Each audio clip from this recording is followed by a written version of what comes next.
Hello, welcome to Chapter Books with Miss Carolyn from the Town Hall Library. Today our chapter book is Wizard of Oz, written by L. Frank Baum in the year 1900. Chapter 1. The Cyclone. Dorothy lived in the midst of the great Kansas prairies with Uncle Henry, who was a farmer, and Aunt Em, who was the farmer's wife. Their house was small, for the lumber to build it had to be carried by wagon many miles. There were 4 walls, a floor and a roof, which made one room, and this room contained a rusty-looking cooking stove, a cupboard for the dishes, a table, 3 or 4 chairs, and the beds. Uncle Henry and Aunt Em had a big bed in one corner, and Dorothy had a little bed in another corner. There was no garret at all, and no cellar, except a small hole dug in the ground, called a cyclone cellar, where the family would go in case of one of those great whirlwinds, mighty enough to crash any building in its path. It was reached by a trap door in the middle of the floor, from which a ladder led down into the small, dark hole. When Dorothy stood in the doorway and looked around, she could see nothing but the great gray prairie on every side. Not a tree or a house broke the broad sweep of flat country that reached the edge of the sky in all directions. The sun had baked the plowed land into gray mass, with little cracks running through it. And even the grass was not green, for the sun had burned the tops of the long blades until they were the same gray color to be seen everywhere. Once the house had been painted, but the sun blistered the paint, and the rains washed it away, and now the house was as dull and gray as everything else. When Aunt Em came to live here, she was a young, pretty wife. The sun and the wind had changed her, too. They had taken the sparkle from her eyes and left them a somber gray. They had taken the red from her cheeks and lips, and they were gray also. She was thin and gaunt and never smiled now. When Dorothy, who was an orphan, first came to her, Aunt Em seemed so startled by the child's laughter that she would scream and press her hand over her heart whenever Dorothy's merry voice reached her ears. And she still looked at the little girl with wonder that she could find anything to laugh at. Uncle Henry never laughed. He worked hard from morning till night and did not know what joy was. He was gray also, from his long beard to his rough boots, and he looked stern and solemn and rarely spoke. It was Toto who made Dorothy laugh and saved her from growing as gray as her other surroundings. Toto was not gray. He was a little black dog with long, silky hair and small black eyes that twinkled merrily on either side of his funny wee nose. Toto played all day long, and Dorothy played with him and loved him dearly. Today, however, they were not playing. Uncle Henry sat upon the doorstep and looked anxiously at the sky, which was even grayer than usual. Dorothy stood in the door with Toto in her arms, looking at the sky too. Aunt Em was washing dishes. From the far north, they heard a low wail of the wind, and Uncle Henry and Dorothy could see where the long grass bowed in waves before the coming storm. There now came a sharp whistling in the air from the south, and as they turned their eyes that way, they saw ripples in the grass coming from that direction also. Suddenly, Uncle Henry stood up. "There's a cyclone coming, Em," he called to his wife. "I'll look after the stock." Then he ran toward the sheds where the cows and horses were kept. Aunt Em dropped her work and came to the door. One glance told her of the danger close at hand. "Quick, Dorothy!" she screamed. "Run for the cellar!" Toto jumped out of Dorothy's arms and hid under the bed, and the girl started to get him. Aunt Em, badly frightened, threw open the trap door in the floor and climbed down the ladder into the small dark hole. Dorothy caught Toto at last and started to follow her aunt, and when she was halfway across the room there came a great shriek from the wind, and the house shook so hard that she lost her footing and sat down suddenly upon the floor. A strange thing then happened.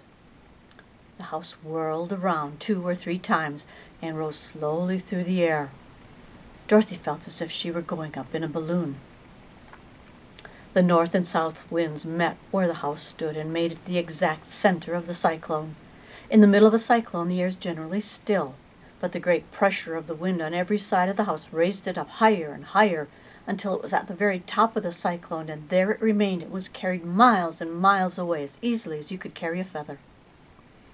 It was very dark, and the wind howled horribly around her, but Dorothy found she was riding quite easily.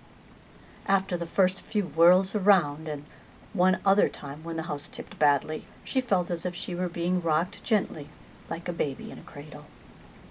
Toto did not like it. He ran about the room, now here, now there, barking loudly. But Dorothy sat quite still on the floor and waited to see what would happen.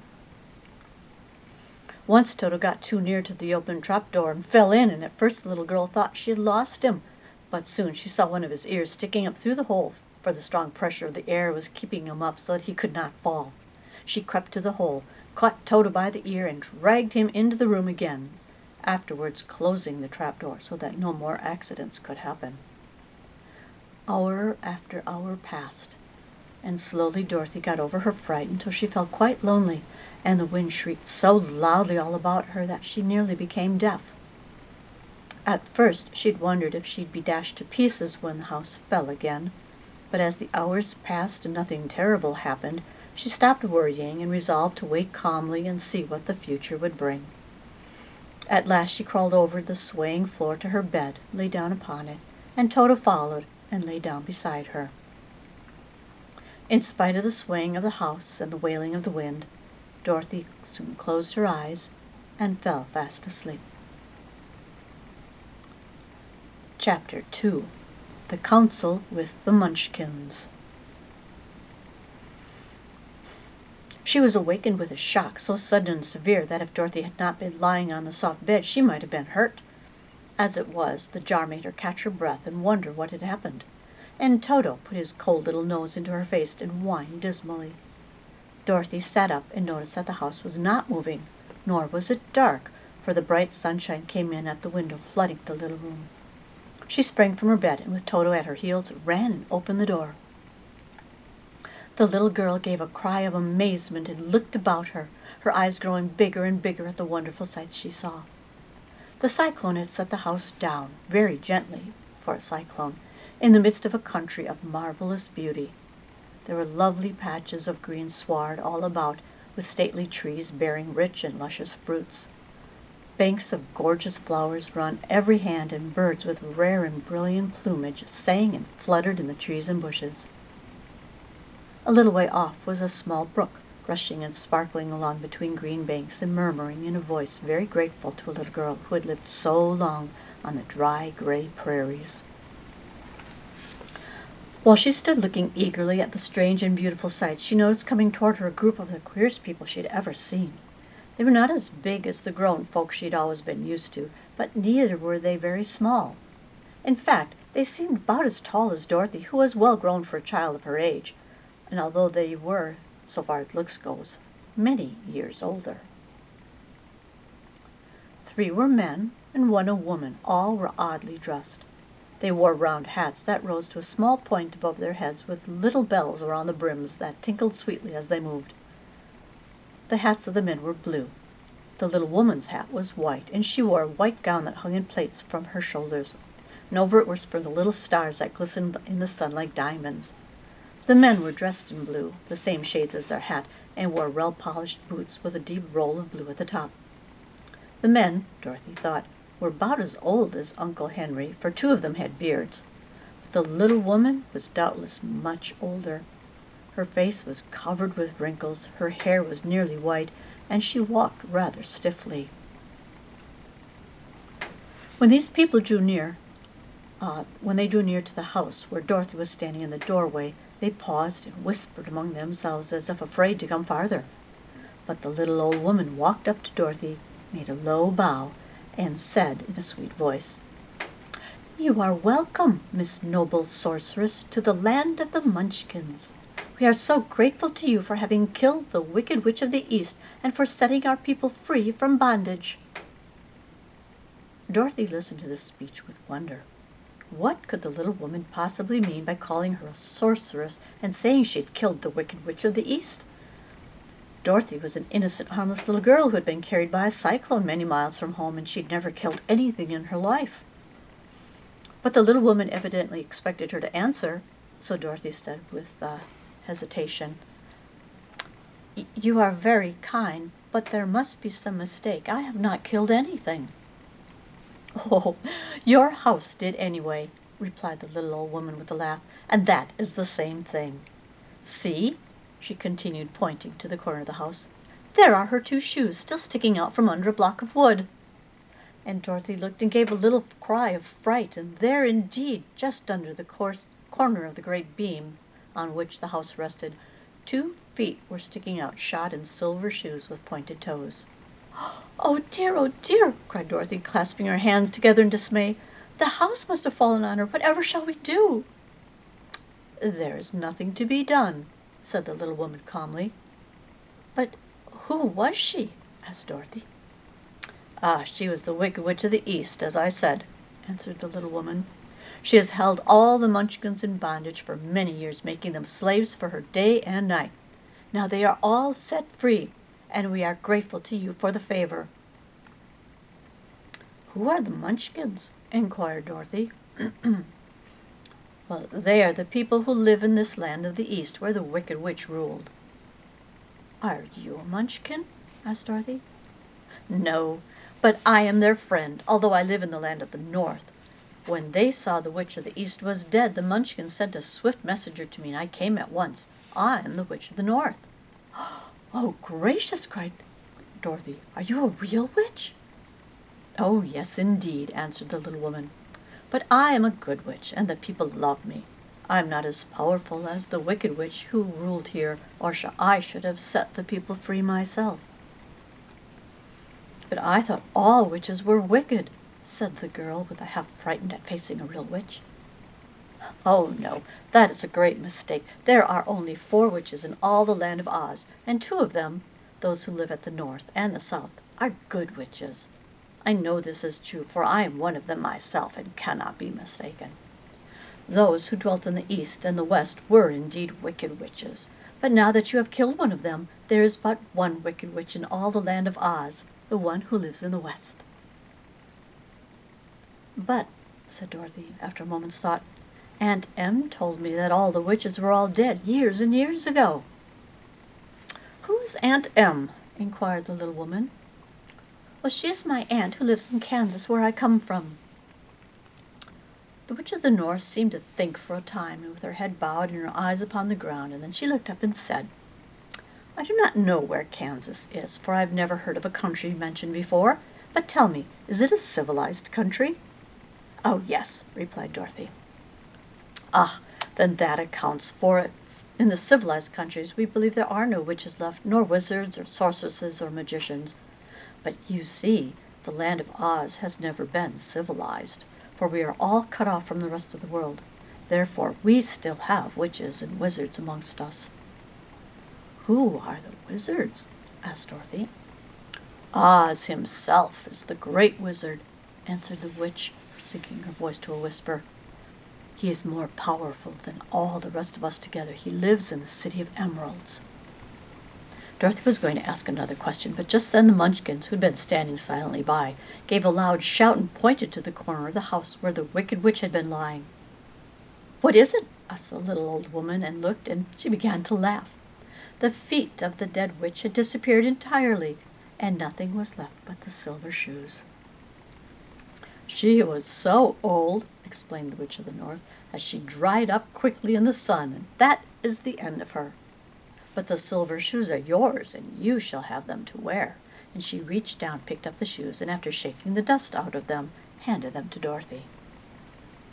"Oh, the Witch of the East was proud of those silver shoes," said one of the Munchkins, "and there is some charm connected with them, but what it is we do not know." Dorothy carried the shoes into the house and placed them on the table, and then she came out again to the Munchkins and said, "I'm anxious to get back to my aunt and uncle, for I'm sure they will worry about me. Can you help me find my way?"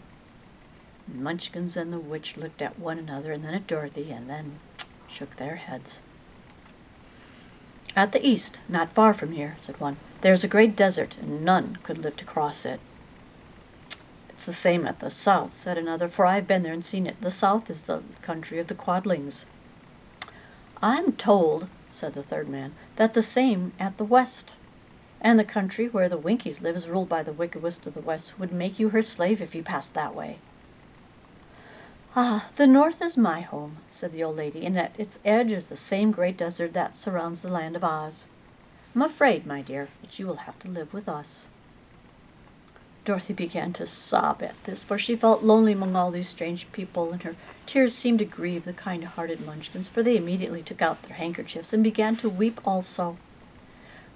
As for the little old woman, she took off her cap and balanced the point on the end of her nose while she counted 1, 2, 3 in a solemn voice. At once the cap changed into a slate on which was written in big white chalk marks, "Let Dorothy go to the City of Emeralds." The little old woman took the slate from her nose, and having read the words on it, asked, "Is your name Dorothy, dear?" "Yes," answered the child, looking up and drying her tears. "Ah, then you must go to the City of Emeralds. Perhaps Oz will help you." "Where is this city?" asked Dorothy. "It is exactly in the center of the country, and it is ruled by Oz, the great wizard I told you of." "Is he a good man?" asked Dorothy anxiously. "Ah, he's a good wizard. Whether he's a man or not, I cannot tell, for I have never seen him." "How will I get there?" asked Dorothy. "You must walk. It's a long journey through a country that is sometimes pleasant and sometimes dark and terrible. However, I will use all the magic arts I know of to keep you from harm." "Won't you go with me?" pleaded the girl, who had begun to look upon the little old woman as her only friend. "Ah, no, I cannot do that," she replied, "but I will give you my kiss, and no one will dare injure a person who has been kissed by the Witch of the North." She came close to Dorothy, kissed her gently on the forehead. Where her lips touched the girl, they left a round, shining mark, as Dorothy found out soon after. "The road to the City of Emeralds is paved with yellow brick," said the witch, "so you cannot miss it. When you get to Oz, do not be afraid of him, but tell him your story and ask him to help you. Goodbye, my dear." The three Munchkins bowed low to her and wished her a pleasant journey, after which they walked away through the trees. The witch gave Dorothy a friendly little nod, whirled around on her left heel 3 times, and straightway disappeared, much to the surprise of little Toto. He barked after her loudly enough that when she'd gone, because he'd been afraid even to growl when she stood near. But Dorothy, knowing her to be a witch, had expected her to disappear in just that way, and was not surprised in the least. That is the end of Chapter 2. Next time we'll have Chapter 3, How Dorothy Saved the Scarecrow. We'll see you then. Bye.